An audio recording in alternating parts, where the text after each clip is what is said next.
That's the conclusion of a new study from researchers at the University of Georgia, who say, quote, "Our findings show that when COVID-19 racial disparities are highlighted, it can decrease white US residents' willingness to engage in safety precautions themselves and support for policies protecting public health. Thus, publicizing COVID-19 racial disparities could reduce support for the very policies that aim to limit the toll of the pandemic."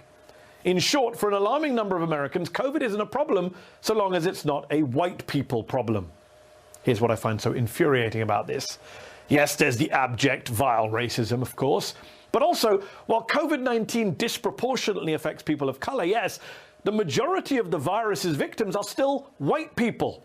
So this strain of white supremacy, let's call it what it is literally helping to kill hundreds of thousands of white people. This whole thing is just one more horribly depressing episode in white America's long history of cutting off its nose to spite its face.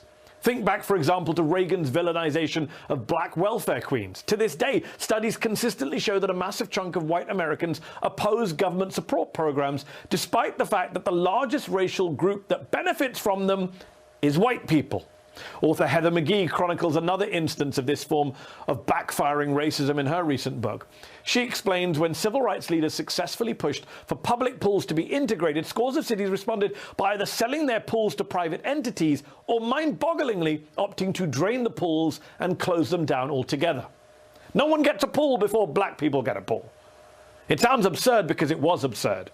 But the exact same brainworms are currently informing many white Americans' feelings about fighting COVID.